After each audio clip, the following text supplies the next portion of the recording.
ప్రేక్షకులందరూ నమస్కారం. ఈరోజు మన స్టూడియోలో ప్రముఖ ఆధ్యాత్మికవేత్త, జ్యోతిష్య వాస్తు పండితులు, లలితాదేవి ఉపాసకులు బ్రహ్మశ్రీ నానాజీ పట్నాయక్ గారు ఉన్నారు. గురువుగారితో మాట్లాడదాం. నమస్కారం. శ్రీమాత్రే నమః. జూన్ మాసంలో కన్యా రాశి వారి పరిస్థితి ఓవరాల్గా ఏ విధంగా ఉండబోతుంది? ఎలాంటి జాగ్రత్తలు, పరిహారాలు తీసుకోవాలి గురుగారు జూన్ మాసంలో?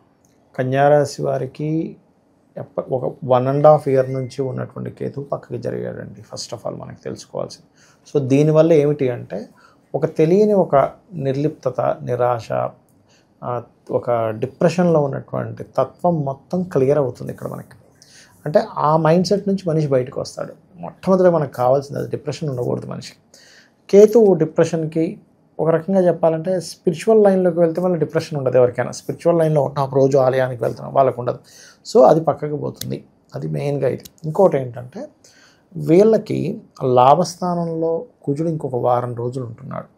వారం రోజుల తర్వాత మారుతున్నాడు. కాబట్టి ఏమిటంటే ఒక్క వారం దాటిన తర్వాత చేసేటువంటి వ్యాపారాలలో బాగుంటుంది. ఇప్పుడు ఏదైతే కొంచెం సిబ్లింగ్స్ వల్ల లేకపోతే సడన్గా ఉండేటువంటి లాసెస్ వల్ల పడుతున్నటువంటి ఇబ్బంది వారం తర్వాత నుంచి చాలా క్లియర్ అవుతుంది. ఇది జూన్ మాసంలో ఫస్ట్ వీక్ తర్వాత. ఈ వీడియో వింటున్నప్పటి నుంచి వారానికి కాదు, జూన్ మాసంలో ఫస్ట్ వీక్ తర్వాత. ఓకే, అదొకటి ప్రధానంగా. ఇక ఫైనాన్షియల్ మ్యాటర్స్ కనుక తీసుకుంటే శుక్రుడు తన స్వక్షేత్రాన్ని తను చూసుకుంటున్నాడు.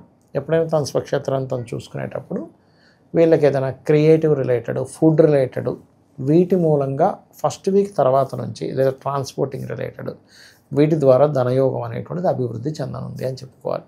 అయితే లగ్నం నుంచి వెళ్ళిపోయిన కేతువు పన్నెండులోకి వెళ్తున్నాడు. ఈ పన్నెండులోకి వెళ్ళి అక్కడ కుజుడు రావడం వల్ల, ఇప్పుడు ఇన్ని రోజులు 11లో ఉంటున్నాడు కదా కుజుడు, ఫస్ట్ వీక్ తర్వాత 12లోకి రావడం వల్ల తండ్రికి సంబంధించిన ప్రాపర్టీ విషయంలో తెలియని కొన్ని ఆటంకాలు, కొంత ఘర్షణలు ఉంటాయి. కాబట్టి అటువంటివి ఏమైనా ఉంటే ముందుగానే దాన్ని గుర్తుపెట్టుకొని, అంటే దాన్ని జాగ్రత్తగా క్లియర్ చేసుకోవడం మంచిది. గురుగారు, శుభకార్యాల పరిస్థితి ఏంటి? కొత్త ఇల్లు కొనుక్కోవాలి, ఒక స్థలం కొనుక్కోవాలని అనుకుంటూ ఉంటారు, వాళ్ళ పరిస్థితి ఎలా ఉండబోతుంది?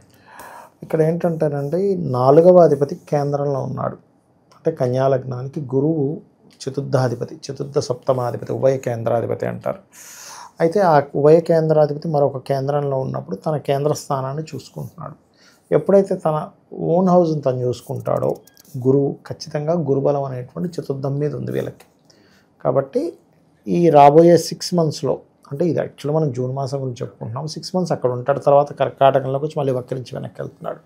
కాబట్టి గృహం కొనుక్కోవచ్చు, అందులో ఎటువంటి డౌట్. ఇది గోచారంలో ఉన్న బలం. వీళ్ళ పర్సనల్ చార్ట్లో కనుక ఎవరికైనా ఎప్పుడైనా గుర్తుపెట్టుకోండి, జన్మజాతకంలో, ఎందుకంటే కన్యాలగ్నం వారు సహజంగానే లౌక్యం ఎక్కువగా ఉంటుందండి. వీళ్ళు ఏంటంటే ఏదైనా మేనేజ్ చేయగలరు అనే బలం ఉంటుంది కన్యాలగ్నం వారికి, కన్యవారికి.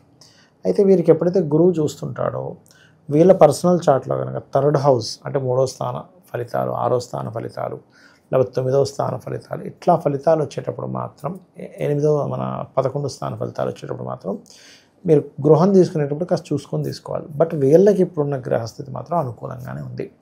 అయితే డబుల్ ట్రాన్సిట్ అంటారు, అంటే శని గురువులు ఇద్దరూ చూస్తున్నారు చతుర్థ భావాన్ని. కాబట్టి ఎప్పటి నుంచో వీళ్ళు చేస్తున్న ప్రయత్నం ఇప్పుడు సఫలీకృతం అయ్యేటువంటి సమయంగా చెప్పుకోవచ్చు. అది ఓన్లీ గృహం ఒకటే కాదు, ఎడ్యుకేషన్ వైజ్గా కూడా వీళ్ళకి బాగుంటుందని చెప్పుకోవచ్చు డబుల్ ట్రాన్సిట్ వల్ల. ఎవరన్నా సహాయం అడిగినా వెంటనే డబ్బులు ఇస్తూ ఉంటారు, అలాగే షూరిటీలు పెడుతూ ఉంటారు. సో ఆర్థిక పరంగా ఎలా ఉండబోతుంది గురుగారు వీళ్ళకి? ఒకటేంటంటేనంటే ఇందాక నేను చెప్పినట్టుగా శుక్రుడు తన ఓన్ హౌస్ని చూస్తున్నందుకు ప్రాబ్లం ఏమీ లేదు. కాకపోతే ఇన్వెస్ట్మెంట్ చేసే విషయంలో కొంచెం చూసుకొని చేయాలి మొదటి 2 నెలలు కూడా, ఎందుకంటే కుజుడు కేతు కలిసి ఉంటున్నారు కదా, ముఖ్యంగా భూముల మీద. కాబట్టి ఆర్థికమైనటువంటి ఇంప్రూవ్మెంట్స్ అయితే కన్యా లగ్నం వారికి ఖచ్చితంగా బాగుందని మనం చెప్పవచ్చు, అందులో ఎటువంటి సందేహం లేదు. ఎందుకంటే మనకి 6వ స్థానంలో కూడా రాహు ఉన్నాడు. ఒక రకంగా చెప్పాలంటే 6వ స్థానంలో ఉండే గ్రహాలు కూడా మనకి ధన సంబంధించిన విషయాలను సూచిస్తూ ఉంటాయి. బికాజ్ ఆఫ్ నిత్య జీవితం అనమాట. 6th house పాపగ్రహం, అందులో ముఖ్యంగా రాహు కానీ, కుజుడు కానీ, శని కానీ ఉండడం మంచిదే. సో ఫైనాన్షియల్ గ్రోత్ వీళ్ళకి బాగానే ఉంది. బట్ ఫస్ట్ వీక్ దాటిన తర్వాత బాగుంటుంది. ఫస్ట్ వీక్ అంతా ఎలా ఉంటుందంటే ఫైనాన్స్ కోసమే కొన్ని ఘర్షణలు కూడా అవుతాయి.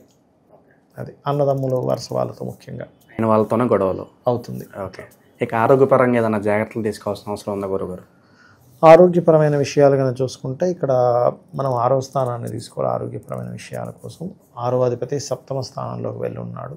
కాబట్టి మొదటి వారం కొంచెం బాడీ పెయిన్స్ లాంటివి వస్తుంటాయి. బాడీ పెయిన్స్, లేకపోతే పాదానికి మోకాలికి మధ్య భాగం కొంచెం కాలు లాగడం, ఇలాంటివి ఉంటాయి. కానీ పెద్ద పెద్దవి ఉండదు, జస్ట్ పెయిన్స్ లాంటివి వచ్చే ఛాన్సెస్ అధికంగా ఉంది.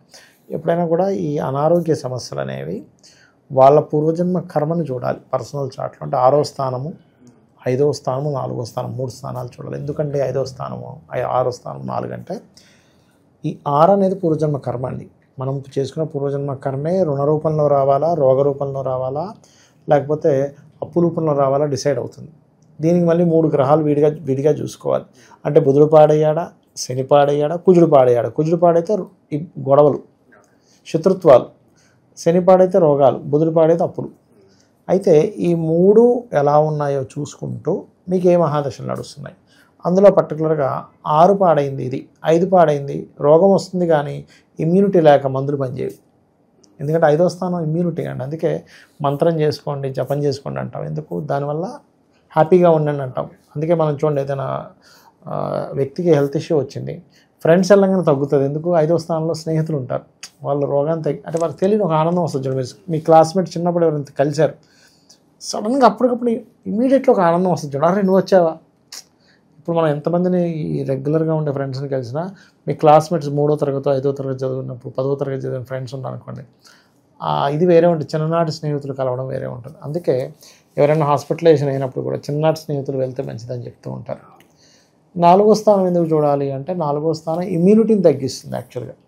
అందుకని ఎప్పుడైనా ఎవరికైనా హెల్త్ ఇష్యూ వచ్చినా కూడా ఈ 4, 5 గ్రహాలు ఎలా ఉన్నాయి, 4, 5, 6 గ్రహాలు ఉన్నాయి, వాటికి దానాలు ఇచ్చుకుంటే తొందరగా తగ్గుతుంది.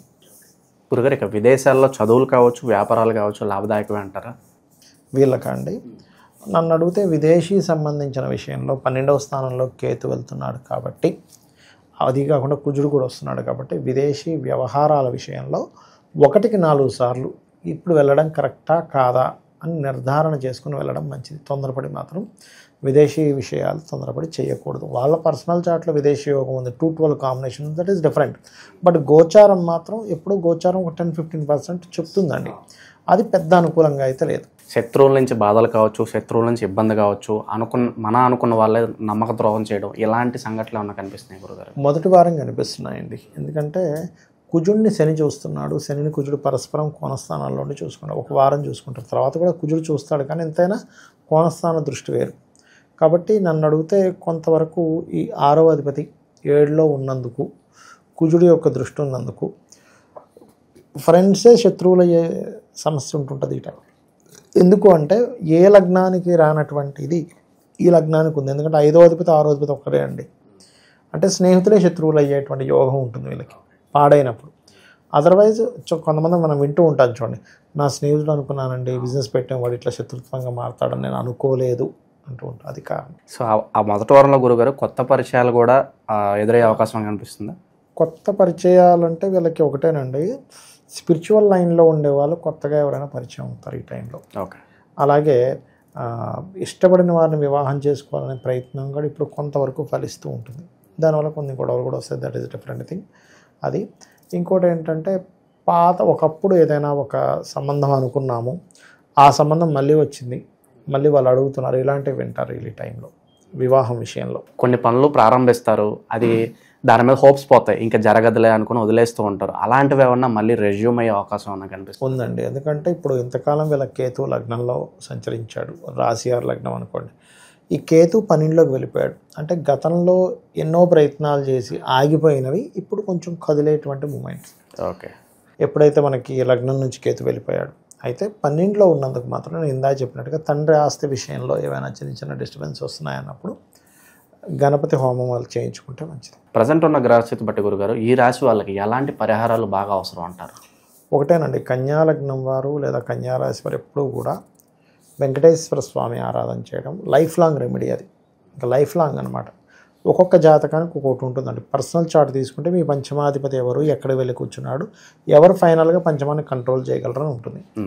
బట్ జనరల్గా తీసుకుంటే కన్యా లగ్నం లేదా కన్యా రాశి వాళ్ళు వెంకటేశ్వర స్వామిని, ఎందుకంటే ఆ ఎనర్జీ ఎందుకు మనకి ఇన్ని అవతారాలు అంటే ఒక్కొక్కది ఒక్కొక్కటి ఎనర్జీ. ఇప్పుడు నరసింహస్వామి అవతారానికి ముందు చాలా అవతారాలు అయ్యాయండి. హిరణ్యకశిపుని సంహరించడం నరసింహ అవతారమే అవసరం అక్కడ. ఎందుకు? ఆయన కోరిక అలా ఉంది. ఆయన ఎలాంటి వాళ్ళతో ఎలాంటి చావు రాకూడదని ఆయన అనుకున్నాడు అంటే, పగలు కానీ రాత్రి కానీ ఇంటి కానీ బయట కానీ ఆకాశంలో కానీ భూమి మీద ఇవేవి నాకు అవ్వకూడదు, ఎటువంటి వెపన్స్తో నాకు జరగకూడదు అనుకున్న గోర్లతో జీల్చేసాడు. అలాగే ఎలా ఉంటుందంటే, మనకి మనం చేసుకున్న పూర్వజన్మ కర్మల్ని బట్టి మనకి రుణ రోగ శత్రువులు వస్తూ ఉంటాయి. దాన్ని కంట్రోల్ చేసేది పంచమం. వీళ్ళకి ఈ కలియుగ దైవమైనటువంటి వెంకటేశ్వర స్వామి యొక్క నామస్మరణే అద్భుతాలు చేస్తుంది. దీంతో పాటు వాళ్ళ పర్సనల్ చార్ట్లో పంచమాన్ని ఎవరు ఫైనల్ తీసుకున్నారు, ఫైనల్స్గా ఒకరు తీసుకుంటారు, పంచమాన్ని కంట్రోల్ చేసే వాళ్ళు వీళ్ళు అని, వాళ్ళని కనుక చేసుకుంటే ఇంకా బాగుంటుంది. ఈ రాశి వాళ్ళకు ఓవరాల్గా జూన్ మాసంలో ఏ విధంగా ఉండబోతుంది, ఎలాంటి రెమెడీస్ చేసుకోవాలి, చాలా బాగా వివరించారు గురుగారు. ధన్యవాదాలు. శ్రీమాత్రే నమః.